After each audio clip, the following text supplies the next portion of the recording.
Hello, everybody, and welcome to my channel, or welcome back if you've been here before. That's the right way to say it. I'm Amy, and I play games basically, but I'm not playing a game today. No, I'm not. So, as I have previously mentioned in two fucking videos now, and possibly even more, I'm a huge Doctor Who fan, and I don't just mean like huge, I mean it became my entire personality for years and years. And so when the free specials were announced, I was consumed by joy. I don't sound it because I'm fucking miserable normally.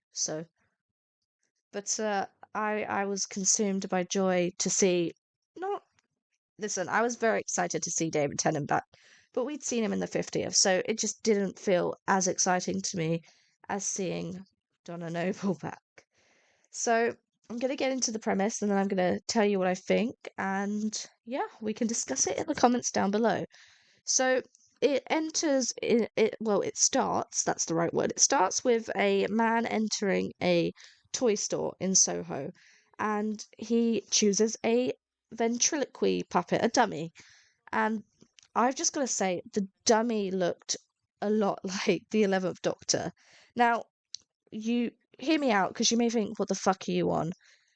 But his outfit, it could be nothing, but it's Doctor Who, so it could be something. So he had like a burgundy bow tie and a tweed sort of style uh suit on. That's the right word. And so the store clerk, he's asked whether the hair is real.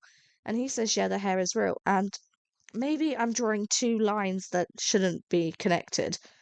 But so when Matt Smith was reaching his final season as the Doctor, he had to shave his hair for another role, and so he was wearing a wig, which we get to see in the Time of the Doctor. That's the episode, and I just think it's something to do with the 11th Doctor. Look, if it comes out that I'm wrong, I will admit that, but if it comes out that I'm right, I will take that. I will happily take that. I love the 11th Doctor. He was my Doctor. He's the Doctor I remember watching. So, kind of hoping, I'm kind of grasping at straws. Is that a quote? I don't fucking know, but I'm hopeful. So, the man purchases the dummy for sixpence. Sixpence. Now, I know this was a while back and inflation wasn't the bitch like it is today, but it still seems pretty cheap. I don't know I don't fucking know what the word is. I don't know what it would be today. So, the dummy isn't for a kid, although you may think that. No, the dummy is for John Logie Baird, and he's trying to make a television. I'm very grateful for TV personally. You know, it has changed my life for the better. There's been many shows that I've adapted into my personality to try and become a more well-rounded human being. I kind of think it's done the opposite though, but that is entirely on me. So it's really creepy, this puppet. I'm not a big fan of dummies. Like the only one I'm kind of okay with is Elky Milky. I'm just kidding. Much love, both to the dummy and the ventriloquy puppet. So yeah, they're trying to transmit, which true story. Um true story, I say that as if you don't know how history works. So they're trying to transmit it live, broadcast it. And as they're doing it, the dummy's hair catches on fire because it's real human hair and it's way too hot. And it gets burnt into television. That's not going to come back later. Why would it? So then we get the opening credits, like the new Vortex, and I think it is so cool. It looks so cool. It does give me Marvel vibes, which maybe it's because it's like really heavily. I'm doing hand signals as if you can see them and you'll figure out what I mean, but it's heavily like CGI'd and stuff, obviously, because that's not really there aren't really time vortexes like that, and there's definitely not a TARDIS flying around in them, unfortunately. But it's very Marvel-esque, which it's indicative of a higher budget, which once again I am a fan of. I want Doctor Who to get back to the peak, because I remember when I was a kid, you couldn't really walk into like a shop without there being anything to do with Doctor Who. There'd always be like TARDISes around, Daleks around, everything. It was so cool. And I'm just now introducing my niece to Doctor Who, and she's 2. And I've had to open like I have lots of collectible Doctor Who items, and I've had to open some of them for her to play with. And so I long for the day that she goes into an entertainer store and just sees like a sonic screwdriver. So excited. I'll be buying it for myself though, not for her. So yeah, I like it. And so we get into it. The credits end, as most things have an ending, and everyone in the world is fighting each other because they believe they're right, and that would never happen. That no, no, surely not. Surely not. Not Twitter. So the world's gone to shit, and we see the I was about to say the 10th Doctor, the 14th Doctor. We see the 14th Doctor, who also has the same face as the 10th Doctor, just a little bit more older now, because time. And so he's walking around. He saves someone from getting hit by a taxi. And there is a man in a top hat with a cane just dancing around whilst everyone is absolutely off their head with anger. That's nothing to worry about. Just keep walking away. But don't act so fucking shocked when you see him again. So then Unit comes and they get the Doctor and Donna. And can I just say, Unit's new base, oh my god, I mentioned Marvel earlier, but it looks like the Avengers compound. And it's so cool. It's so sleek. How do I fucking apply? So I'm not brave, I'm not skilled in any particular way, but I am enthusiastic. So Kate, hit me up. So Bonnie Langford's back, aka Mel, but there's not enough time for a heartfelt reunion. We get that later, but right now it's just focusing on what the fuck is actually going on, because something's going on. So something is causing the human race to act up, and it's a signal, and it's been blasted into space, but it's not like the Archangel network. No, this is clean. So whatever it is, it came from Earth. Nope, it came from their brains. It originated in their brains. We find that out thanks to the Vlinks. And so the reason that everyone in Unit is okay is because they've got a armband. I think they got it a Zdex or something. I may be wrong. I'm always wrong. That was designed by the Vlinks robot, and he looks pretty cool. They look pretty cool. And sort of, I was watching it with someone, and they said it gave them like R2D2 vibes, and I see it. Now, I'm not a big Star Wars fan. I'm not gonna lie and pretend I've watched much of Star Wars. I've watched some of it, and I watched some of The Mandalorian, but not huge on that. So if I've drawn 2 parallels there, and you're like, "What the fuck are you on about?" That's okay with me. So yeah. So Kate, they deprogram Kate's Zdex. I'm just gonna call it the Zdex. It might not be the Zdex. And when Kate gets the armband disabled, my god, she's rude, she's annoying, just like my fucking sister. Now, the best part about me saying that is I've got 3 older sisters, so they're all going to be wondering which one I'm talking about right there. And I say, keep wondering, bitches. So they're all they're all trying to find out what the spike is. So the spike is natural and it originates from the brains, but how? Well, this is where we find out. So Donna, Dr. Donna, she is brilliant, as we all know. It's not a surprise to us. So she figures out that if you look at the 7 peaks, it's like music. I'm not gonna sing what tune it fucking is. I might include it if I feel like editing that much. Maybe it's music. A classic arpeggio. Middle C an octave higher. La la la la la la la. Much, but it's a musical palindrome or something. Mel says that. I don't know what it even means. So they then find out that it matches the first ever television broadcast of The Dummy, not Elky Milky. So the first transmission of The Dummy by Logie Baird has been hiding in every screen. So every single transmission, after being like burned into television, So the doctor sonics devices, and the dummy shows up laughing and giggling, hence the name the giggle. And it's pretty fucking creepy. I don't want to hear a dummy laugh, and this makes me want to throw my phone away because if that dummy comes up, I'm running away. So, brief synopsis. The Doctor and Donna, they travel to Soho.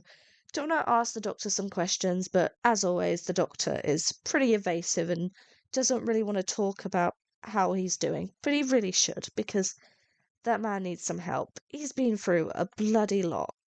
Siri just told me that's not nice. Thank you, Siri. Um, I don't know if you can hear that, but Siri's talking back to me and it's making me laugh. Toy store. And so it's the toy maker. Toy maker. Yep, it's a toy maker and he's juggling. Being fucking cryptic because if you want to be a villain, you have to take lessons in. I was about to say cryptology, but I'm sure that's actually something. I wanted to say something that was complete bullshit, but cryptology seems like it might be something. So, crypticness, you have to take lessons in that.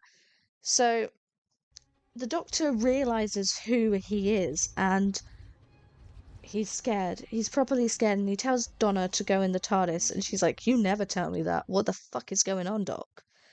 I don't know why she turned into Marty then, but I mean, can you blame the Doctor for being scared? Someone that can bend reality, someone who like the laws of physics don't apply to? You know, that's terrifying.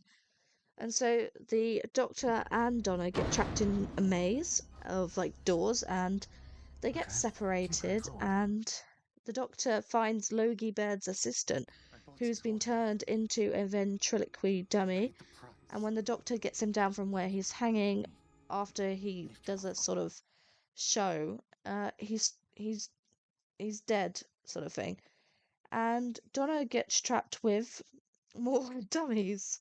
I don't know why I'm laughing, but she gets trapped with more dummies. And yeah, creepy. When these baby dummies were climbing on her, I was close to hugging a pillow. I don't like dummies. They're creepy. They're so fucking creepy. I hated them in the God Complex, and I still hate them now. And that's like 6 years time passing, 6 years of time passing, and I still feel the same way. So there's obviously more because it's a whole episode, but I'm not going to tell you no more because I want you to watch how it gets resolved and watch all the funny scenes for the first time without knowing when it's coming. So, yeah, you got to check it out. Really, you got to. I fucking loved it. I loved the episode. Like it's definitely the most enjoyment I've had since like Peter Capaldi's era. And that's not me dumping on Jodie Whittaker. I love her and she is a fantastic Doctor. She played the Doctor so well. Maybe it was just me who wasn't feeling the same about Doctor Who during that time, but these specials have reinstilled my love for the show.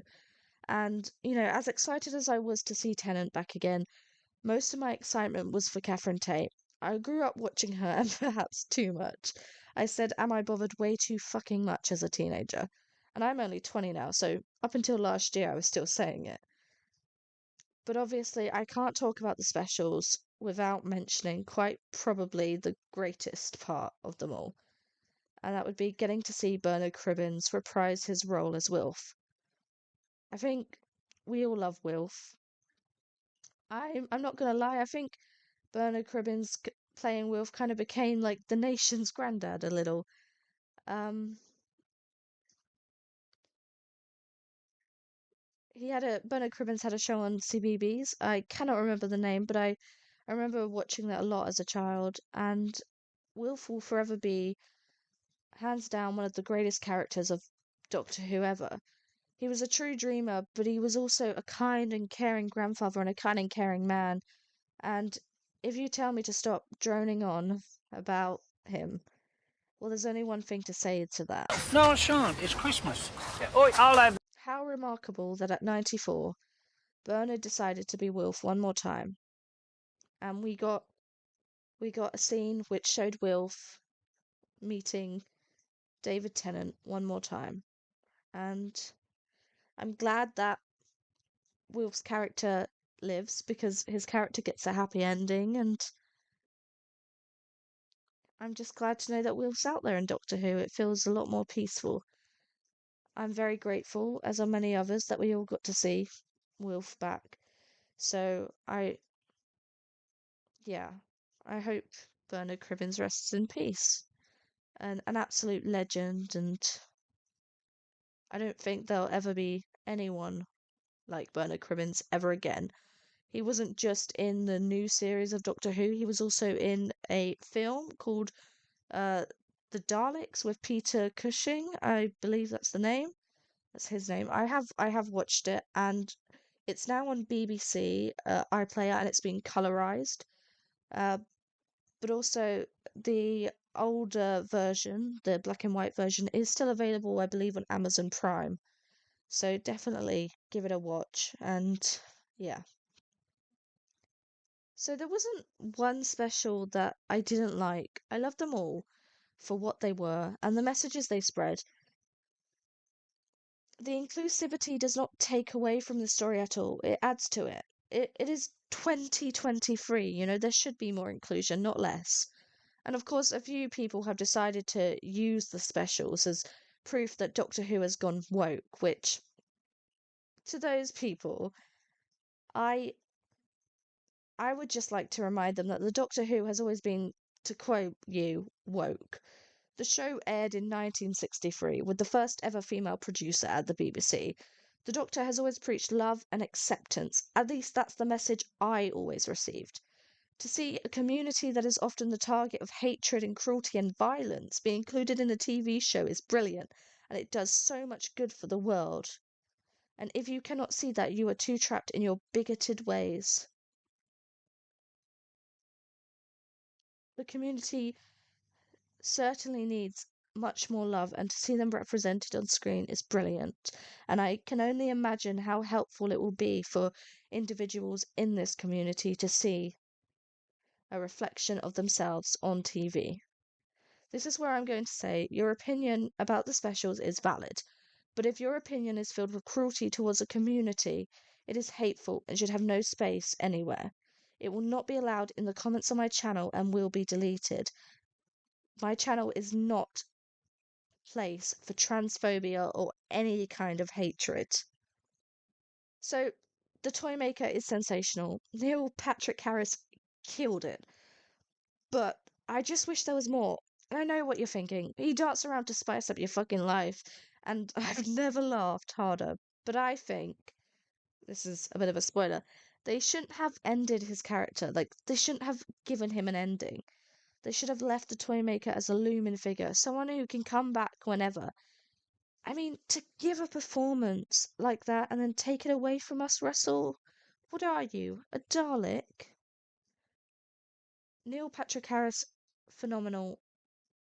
Do you know what? I may even say he rivaled Missy for me. And that is saying something because Missy, oh my god, Michelle Gomez, legendary. Absolutely love her. And especially as Missy. Missy was like badass, awesome, crazy, and kind of terrifying. Kind of terrifying at how she's doing all these evil things, and here I am just sat here rooting for her. That isn't good. But anyway, I love I love the special so much, and it does feel like Doctor Who is back in its prime, with how heavy it's being promoted. And I wait patiently for the day I can once again head into a toy store and buy a whole heap of Doctor Who toys because that was my favourite thing as a child. It was my favourite thing to do on a Saturday. There'd be some Saturdays where I couldn't buy anything, but I'd look at them and I'd say, I want that, I want that, I want that. And I'd get them for my birthday. And I was always really happy. And so, yeah, I hope one day we're back to that. I hope one day there's Doctor Who figures in every toy store that we can all just go and buy and have fun. But anyway, thank you so much for watching. I've been Amy, and this has been my opinion, so you may have one that differs to mine, and I'd love to hear it. But please keep it respectful, not hateful in any way. And remember to look after yourselves, look after one another, be kind and caring to each other. And I'll see you in the next video. Much love.